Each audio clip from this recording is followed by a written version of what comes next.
El conflicto de los siglos. El conflicto de los siglos, capítulo 7, 95 veces no. Lutero seguía siendo hijo sumiso de la Iglesia papal y no pensaba cambiar. La providencia de Dios le llevó a hacer una visita a Roma. Emprendió el viaje a pie, hospedándose en los conventos que hallaba en su camino. En uno de ellos, en Italia, quedó maravillado de la magnificencia, la riqueza y el lujo que se presentaron a su vista. Los monjes vivían en espléndidas mansiones, dotados de bienes propios de príncipes. Se ataviaban con los trajes más ricos y preciosos y se deleitaban en suntuosas mesas. Consideró Lutero todo aquello que tanto contrastaba con la vida de abnegación y de privaciones que él llevaba, y se quedó perplejo. Finalmente, vislumbró en lontananza la ciudad de las 7 colinas. Con profunda emoción cayó de rodillas y levantando las manos hacia el cielo exclamó: ¡Salve Roma Santa! Entró en la ciudad, visitó las iglesias, prestó oídos a las maravillosas narraciones de los sacerdotes y de los monjes y cumplió con todas las ceremonias de ordenanza. Por todas partes veía escenas que le llenaban de extrañeza y horror. Notó que había iniquidad entre todas las clases del clero. Oyó a los sacerdotes contar chistes indecentes y se escandalizó de la espantosa profanación de que hacían gala los prelados aún en el acto de decir misa.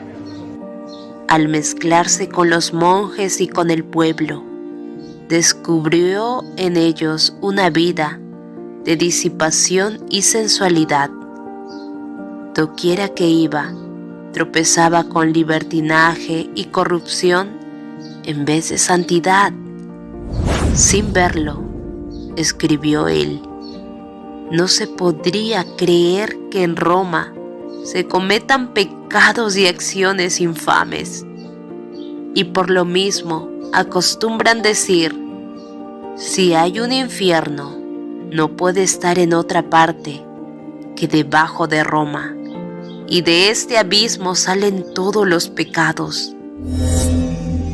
Por decreto expedido poco antes, prometía el Papa indulgencia a todo aquel que subiese de rodillas la escalera de Pilato, que se decía ser la misma que había pisado nuestro Salvador al bajar del tribunal romano, y que, según aseguraban, había sido llevada de Jerusalén a Roma de un modo milagroso. Un día, mientras estaba Lutero subiendo devotamente aquellas gradas, recordó de pronto estas palabras que como trueno repercutieron en su corazón: el justo vivirá por la fe. Romanos 1:17.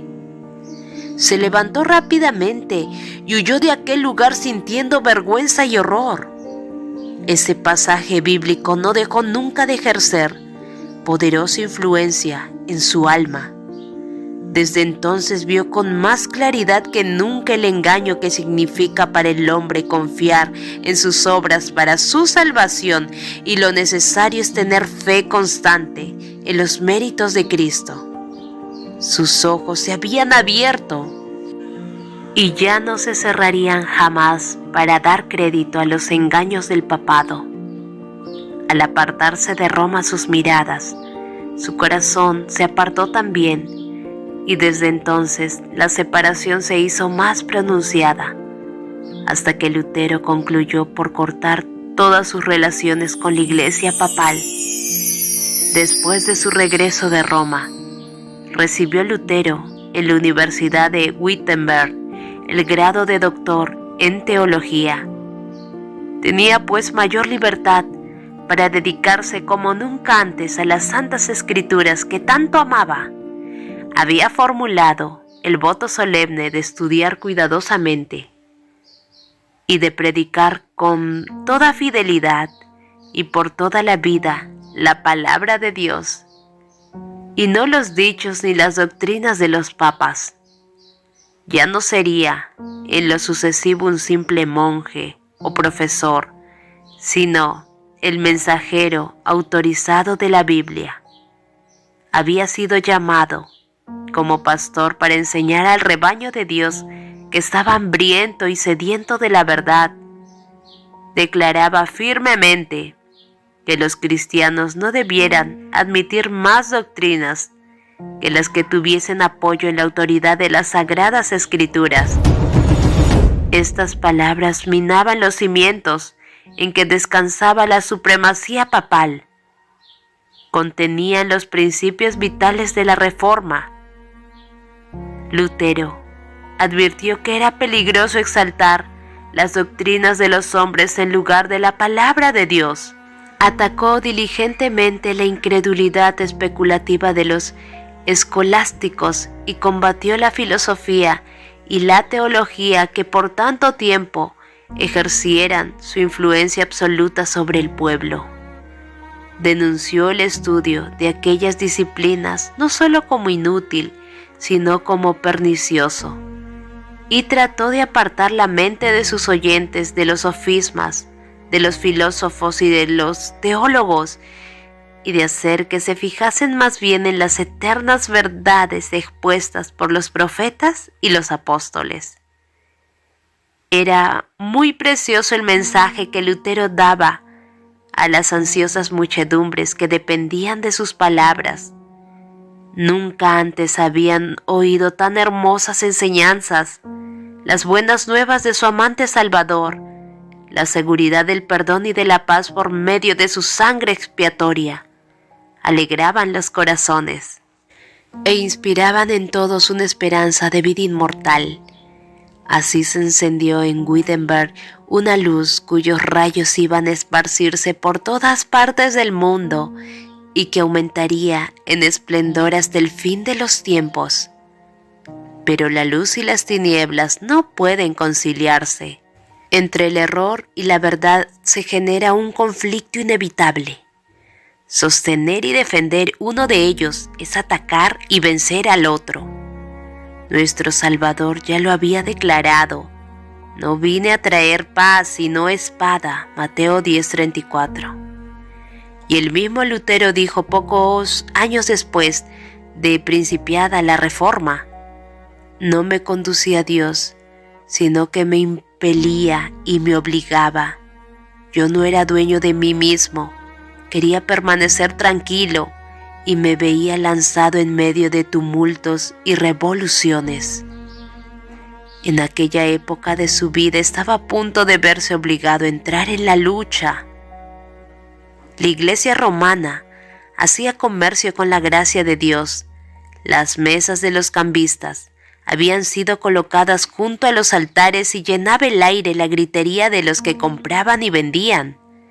Con el pretexto de reunir fondos para la construcción de la iglesia de San Pedro en Roma, se ofrecían en venta pública, con autorización del Papa, indulgencias por el pecado. Con el precio de los crímenes se iba a construir un templo para el culto divino, y la piedra angular se echaba sobre cimientos de iniquidad.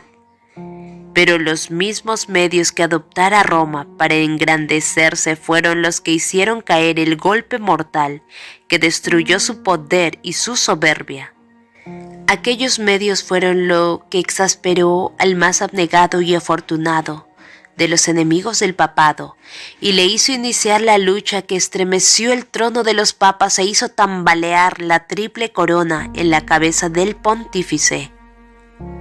El encargado de la venta de indulgencias en Alemania, un monje llamado Tetzel, era reconocido como culpable de haber cometido las más viles ofensas contra la sociedad y contra la ley de Dios, pero habiendo escapado del castigo que merecieran sus crímenes, recibió el encargo de propagar los planes mercantiles y nada escrupulosos del Papa. Con enorme cinismo divulgaba las mentiras más desvergonzadas y contaba leyendas maravillosas para engañar al pueblo ignorante, crédulo y supersticioso. Si éste hubiese tenido la Biblia, no se habría dejado engañar, pero para poderlo sujetar bajo el dominio del papado y para aumentar el poderío y los tesoros de los ambiciosos jefes de la Iglesia, se le había privado de la Escritura. Cuando entraba Tetzel en una ciudad, iba delante de él un mensajero gritando: «La gracia de Dios y la del Padre Santo están a las puertas de la ciudad». Y el pueblo recibía al blasfemo usurpador como si hubiera sido el mismo Dios que hubiera descendido del cielo. El infame tráfico se establecía en la iglesia y Tetzel ponderaba las indulgencias desde el púlpito como si hubiesen sido el más precioso don de Dios. Declaraba que en virtud de los certificados de perdón que ofrecía, se les perdonaba al que comprara las indulgencias, aún aquellos pecados que desease cometer después y que ni aún el arrepentimiento era necesario. También aseguraba a sus oyentes que las indulgencias tenían poder para salvar no solo a los vivos, sino también a los muertos, y que en el instante en que las monedas resonaran al caer en el fondo de su cofre, el alma por la cual se hacía el pago escaparía del purgatorio y se dirigiría al cielo. Cuando Simón el mago intentó comprar a los apóstoles el poder de hacer milagros, Pedro le respondió: «Tu dinero perezca contigo, que piensas que el don de Dios se gane por dinero». Hechos 8:20. Pero millares de personas aceptaban ávidamente el ofrecimiento de Tetzel. Sus arcas se llenaban de oro y plata. Una salvación que podía comprarse con dinero era más fácil de obtener que la que requería arrepentimiento, fe y un diligente esfuerzo para resistir y vencer el mal. La doctrina de las indulgencias había encontrado opositores entre hombres instruidos y piadosos del seno mismo de la Iglesia de Roma, y eran muchos los que no tenían fe en acertos tan contrarios a la razón y a las Escrituras. Ningún prelado se atrevía a levantar la voz para condenar el inicuo tráfico, pero los hombres empezaban a desconcertarse e inquietarse, y muchos se preguntaban ansiosamente si Dios no obraría por medio de alguno de sus siervos para purificar su iglesia. Lutero, aunque seguía hiriéndose estrictamente al Papa, estaba horrorizado por las blasfemas declaraciones de los negociantes e indulgencias. Muchos de sus feligreses habían comprado certificados de perdón y no tardaron en acudir a su pastor para confesar sus pecados, esperando de él la absolución, no porque fueran penitentes y desearan cambiar de vida, sino por el mérito de las indulgencias. Lutero les negó la absolución y les advirtió que como no se arrepintiesen y no reformasen su vida, morirían en sus pecados. Llenos de dudas, recurrieron a Tetzel para quejarse de que su confesor no aceptaba los certificados, y hubo alguno que con toda energía exigieron que les devolviese su dinero. El monje se llenó de ira, lanzó las más terribles maldiciones, hizo encender hogueras en las plazas públicas y declaró que había recibido del Papa la orden de quemar a los herejes que osaran levantarse contra sus santísimas indulgencias.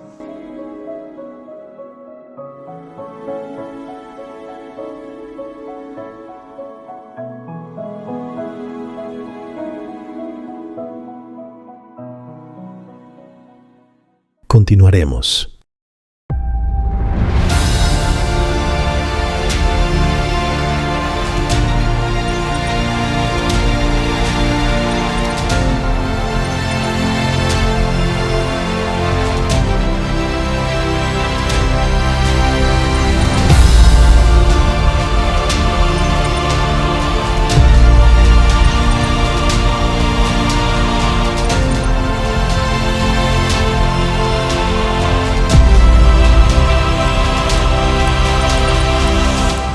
el conflicto de los siglos.